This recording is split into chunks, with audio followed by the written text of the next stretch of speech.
She is a dermatologist and anti-aging physician specializing in integrative, regenerative, and orthomolecular approaches to skin health. She holds a Master of Science in Dermatology from Boston University School of Medicine and completed her Doctor of Medicine with first-class honors at the Mahidol University. She further trained in anti-aging and regenerative medicine at the College of Integrative Medicine in Duradkich, Pundit University, and earned certification through the American Academy of Anti-Aging Medicine. Her practice combines dermatology, nutrition-based medicine, regenerative injectables, and advanced energy-based devices. She has extensive experience managing complex dermatological diseases, aesthetic procedures, and wellness-based integrative care and regenerative treatments. She has served as a consultant dermatologist at the Nakotorn Hospital and the Life Co. Phuket, and currently is the medical director and CEO of Remede Wellness Clinic in Bangkok. Let us welcome Dr. Natanan. I will not do injustice in pronouncing this. It's always been very, very difficult for a Thai last name. So okay. I will not do that. She will do that herself so we can try and remember how to pronounce it.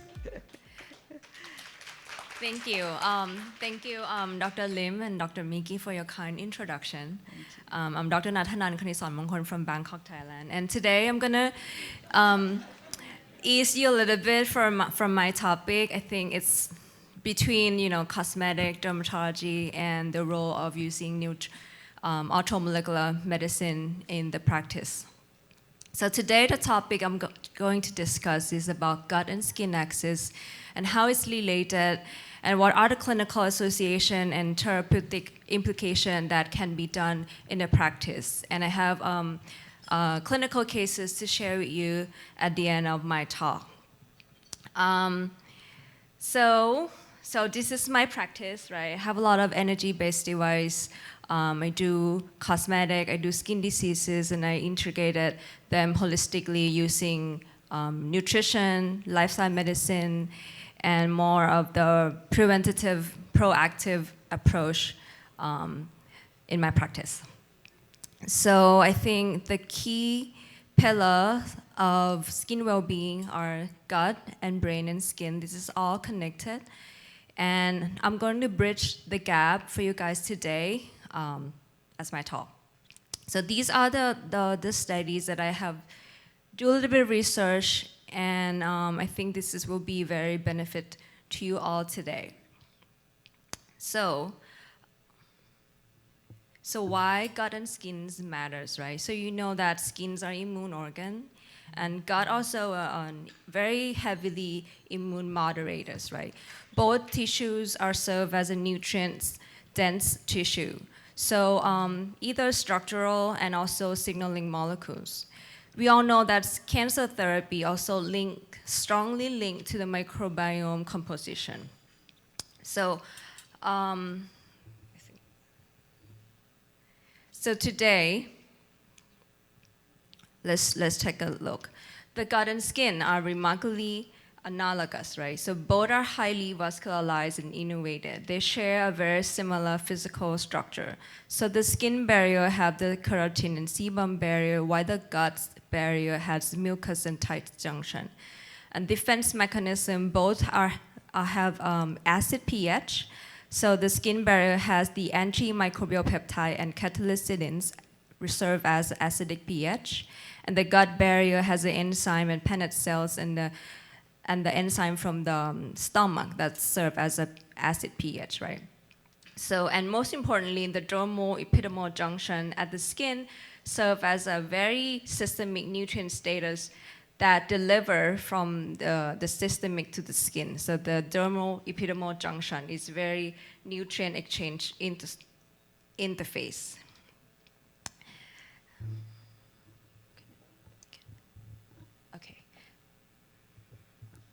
So when we see a skin barrier function, normally what we do, we usually prescribe moisturizer, right? And we do steroids. So that's how we always been doing as a dermatologist. But what if the dysfunction is micronutrient driven? So the component of the skin are heavily nutrient dependent, as ceramines account for more than 50% of epidermal lipid weight. So as we see in atopic dermatitis and psoriasis, the ceramide levels are reduced. So barrier dysfunction is just not purely mechanical, but it's biochemical. And most importantly, ceramide synthesis is depend on lipid metabolism and systemic inflammation. So the barrier dysfunction, we can imply that it's also micronutrient dysfunction as well. Next, we're moving on to the nutrient-dependent structure. So vitamin A, I'm not sure if how many of you guys here that treating acne here. Okay.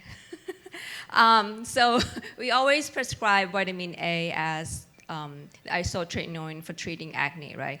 But the vitamin A itself is regulated epithelial immunity, and it helps with the antimicrobial effects. Also, vitamin D, very importantly, is induce antimicrobial peptides, cathelicidin, and is influence gut microbiome diversity. We also seen that lower vitamin D will correlated with the lower antimicrobial peptides output and related with the Staph aureus overgrowth in atopic dermatitis.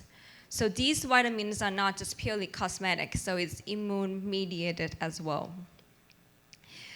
Moving on to the extracellular matrix, biochemistry, and nutrient dependency. We all know that collagen synthesis requires glycine, proline, polyhydroxyproline, and vitamin C as a hydroxylating cofactors. So the deficiency in vitamin C is related to all the problem. Vitamin C also serves as a 3 major level. It's really help in collagen hydroxylation, very strong antioxidant neutralization of reactive oxygen species, and keratinocyte differentiation. The key finding that we have is epidermis contain 2 to 5 times more than vitamin C than the dermis. And the UV exposure depletes cutaneous vitamin C. Vitamin C promotes fibroblast migration and wound repair. And vitamin E is a lipid-soluble antioxidant. It's protecting membrane from peroxidation. So in clinical trial, the improvement of SCORAD score in atopic dermatitis correlated with the vitamin E treatment. Now we're moving on to the linkage of the gut and skin. So why this is important? So the gut microbiota serves as the largest endocrine organ. It's produced more than 30 hormone-like compounds. Most importantly, these compounds, the most important one is short-chain fatty acids. The one that has been talking a lot is butyrate, acetate, and propionides. These are the fermentation products from the dietary fibers. Butyrate is particular. It's reinforced epithelial barrier intricacies and has exert a systemic anti-inflammatory effects. So moreover, gut microbiota also produce the local hormones, including GABA, dopamine, and substance P as well. And immunologic moderation is including moderating the T helper cell, toll-like receptors, T helper 1, T helper 2, TH17 response, which migrate to the skin. These are the microbial peptides from the bacteria and the gut effect, and also the possible effect on the skin.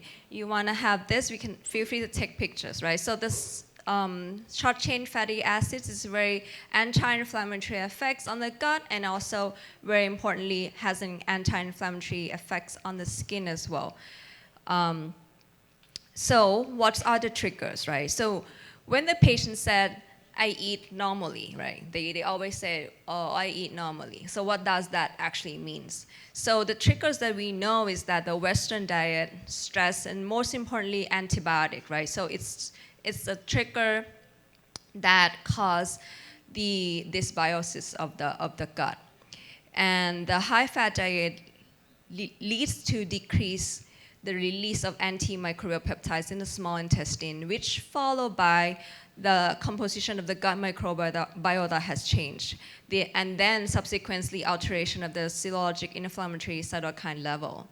And then we will have dysbiosis changes, which further change in TLP2 and TLP17 and lead to the systemic inflammation.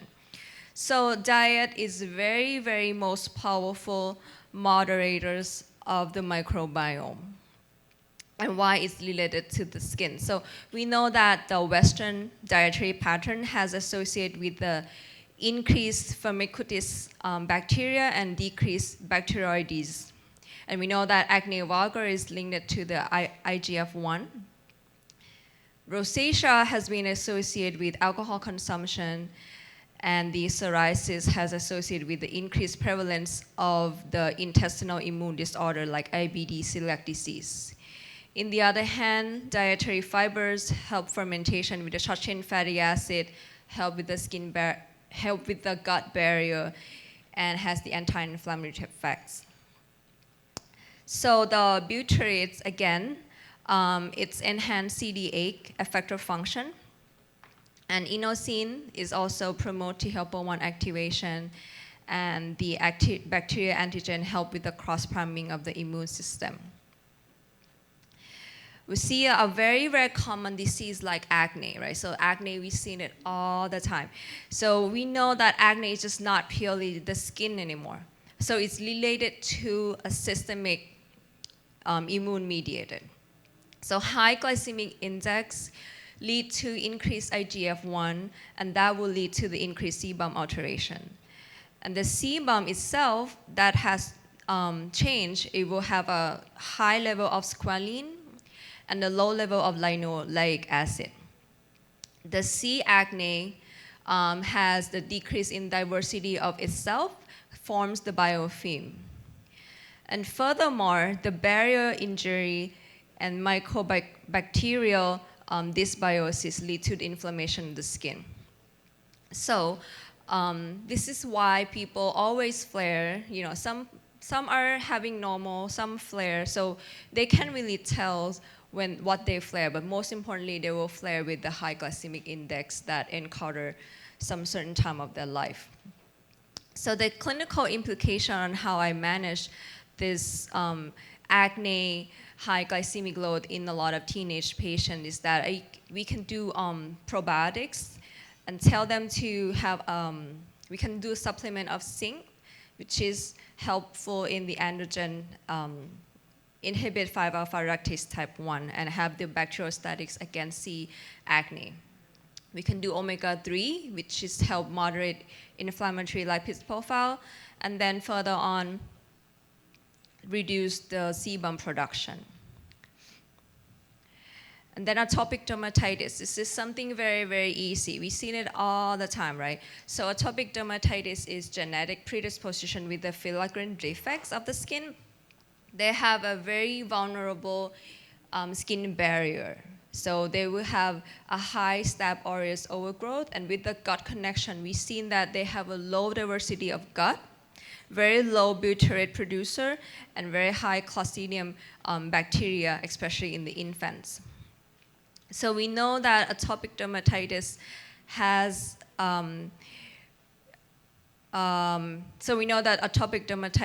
is the,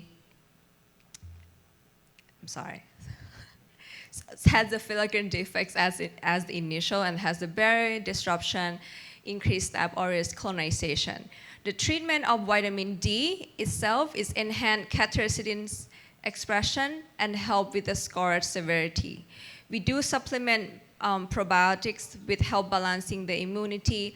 Vitamin E, as well as I mentioned earlier, is very helpful improving the score in the atopic dermatitis. So the summary of nutritional intervention in dermatology, as I have this reference right now. So seborrheic dermatitis, we can do some lab, right? We can do vitamin D, zinc, as an initial lab, and then we can prescribe zinc, vitamin D, and enhance them to have more fiber intake. Psoriasis has highly related to obesity. We can do BMI, metabolic panel, and the key intervention, we can do weight loss, omega-3, vitamin D, and antioxidant. Acne vulgaris is strongly related to glycemic load.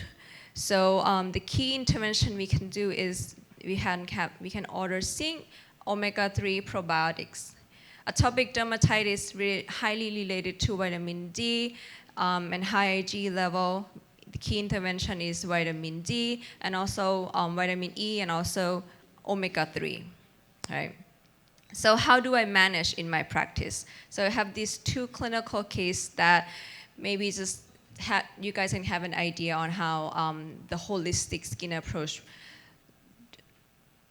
So I have this gentleman, 58 years old gentleman, has a long-standing itches throughout the body, right? So super itchy for more than 10 years. On the hands, on the back of the neck, the trunk, and on the legs.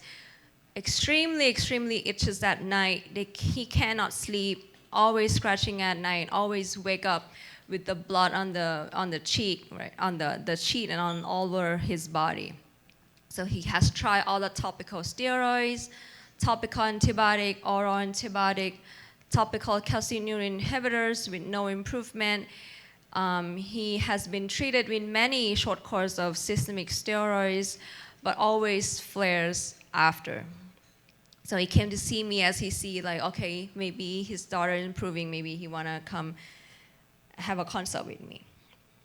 So with the holistic approach, I asked him more deeply. He's a retired gentleman, very wealthy. He live at home. He have many vacation homes. He often comes and goes, like there and there. And he said he eat normally. But the problem is he has very poor sleep habits, as he's always scratch himself and itches at night and woke up with the blood. Emotion, he's very depressed, feeling like he has no hope on his itch condition. Right? So when we take a look at his skin, he's super, super itchy. He has been scratching himself for so long with the skin that has thickened over time, on his hand, the back of his hand, the back of his neck, the ear, the back of the neck, the palm, the legs, all over, right? All over. So the differential diagnosis that I was looking at initially was probably, okay, widespread chronic eczema, very thick nodules. It could be allergic contact dermatitis, or it could be psoriasis, or maybe a cutaneous T-cell lymphoma. And we did a biopsy, 2 biopsy on his trunk and on the back of his hand, right? So the biopsy just came back very, very simple. The biopsy came back as to be spongiatic dermatitis, which is correlated with eczema, right? Non-specific eczema. So the diagnosis initially was probably, okay, widespread eczema. Could it be allergic contact dermatitis? Could be something that he's allergic to. So I did a little bit of lab check just to make sure that he's holistically approached, just to make sure that he has his lifestyle, his food, all the vitamins, and see how his body inflamed or not, or if he's having any metal toxicity, just a routine that I always do in my practice. So I do metabolic panel, antioxidant profile, vitamin D, high sensitivity CRP, toxic metal in blood, toxic metal in urine. Right? So the panel came back as he have pretty high CRP. Antioxidant level is very, all over the places. Some are very high, some are low. The one that high is the one that he's already on supplement. Vitamin D is pretty low. He's very controlled with his blood sugar. Uric acid are somewhat borderline high, right? So the initial treatment was, I was doing occlusion with wet pajama. So occlusion will help impair the skin barrier. So he will sleep with this wet wrap on his body, and that will stop him scratching onto the skin. and that will impair the skin barrier initially. And then the lab of the metal toxicity came back, right? So this one looked like, okay, looks fine. Everything's all in normal. This is from the blood, and the urine came back. But the one that surprised me the most is the one from the urine. So like normally when you see a patient, the urine usually low. So this guy has a pretty high in cobalt, nickel, and somewhat a little bit of aluminum in the urine. So this is a spot urine metal check. This is very random. But he's still having very active rashes on the skin. So initially I was asking him, okay, are you taking any sort of nickel, right? And are you on anything that's could related to the nickel? He was confusing. So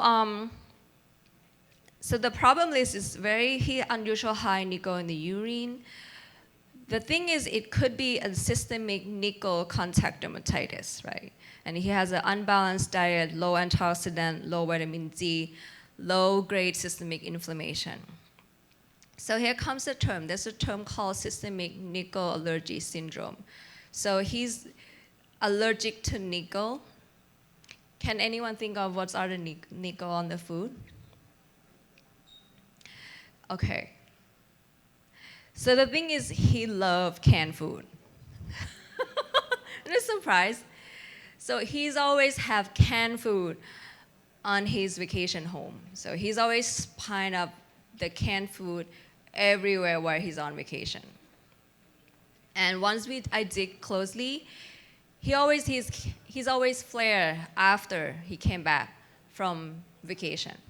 So initially it was like thinking, okay, could it be from the water, from whatever that house has, like the tank maybe is old, but it came back to be his canned food, right? He liked the soup from the can, he liked pasta from the can, he liked pasta sauce from the can. That's this is a very interesting case that I like share. So told him to have low nickel diet, super low, like no more canned food, no more, right? And he told him to have more balanced whole food diet, no processed food, and supplement. I give him a super high omega-3, vitamin D, and prescribe him alpha lipoic acid and also probiotics, right? I check his antioxidant level, checking every 3 months just to make sure that when he said he's eat normally, all the antioxidant level are in normal range. And then the rash kind of slowly cleared up without any immune suppression. I don't prescribe topical steroid, I don't prescribe systemic steroids, it's just purely high omega-3 and barrier wrap, right? So just the barrier wrap and vitamin D. So currently right now he's all clear, right? No more rash, super clear. He doesn't look nasty as he used to be. He's able to see, back to the social, seeing people, greeting people as he wanted to. And no more itches. So the gut dysbiosis can lead to the systemic inflammation, oxidative stress, barrier disruption, and again can cause clinical immunologic disease. Right? So what can it do, right? The antioxidant, barrier lipid support, immune moderation with a lot of fibers, whole food diets, and microbiome support. Another case, right? She's 28 years old female, long history of face rashes for 10 years, so extremely dry. She's feel like, okay, her face is so rough. And she tried all topical steroid, again, topical antibiotic, topical calcineurin, somewhat improvement, but never clear, right? Her skin is really rough. Itches, so you can see this is a background of redness with a few papules on the cheek on both sides, right? So again, she said she's eat normally. She worked as a social media content creator, working very, very late, and she's very depressed about her skin, no confidence at all, and she having inconsistent sleep, maybe late or early. Very skinny female, and she has a lot of these follicular papules on the erythematous background of her face, and mainly on the jawline throughout. So this is a very simple case that I want to share. So the initial diagnosis could be rosacea, acne, or fungal acne, or follicular eczema. So I have this laser at clinic. So I have this 1726 laser to suppress sebum production and make sure that her skin microbiome is restored. So stop all topical steroids. Topical steroids really worsening the skin barrier. And also systemic prednisolone as well, also very bad for the gut microbiome, right? So restore skin microbiome, restore skin barrier, lifestyle modification, and I have her take a note on the dairy note or what she's consuming, what could be the cause, what are the triggers, and follow up her every 2 weeks, right? So she's cleared up within the first month, and she know what are her triggers. Her triggers is her sleep, right? The one thing that she's always come back to me on, like two times a year mostly, is when her sleep is bad. So her face always come back. One time she having her ears problem and she couldn't sleep at all because she have a noise on her ear. That's when she flared up very bad. And then she's come back again to me after she, watching Formula One spot at nighttime, like the whole series, and couldn't sleep at nighttime, and she always flare. So, and it's always flare with the fungal acne. And she always have the barrier problem. And so just make sure that everyone know their triggers, and then we can manage accordingly. So this is my key takeaway. So my key takeaway is skin is metabolically and immunologically nutrient dependent, and micronutrient labs always helpful in determining what eating normally means. And gut and skin operate through the immune, oxidative, and barrier pathway. Vitamin A, C, and D, and phytochemicals has molecular effects beyond the cosmetic benefits. And we can do molecular intervention must be considered as holistic approach, not just a trend base. Thank you. Thank you, doctor. Kindly go up the stage, please, for the plaque.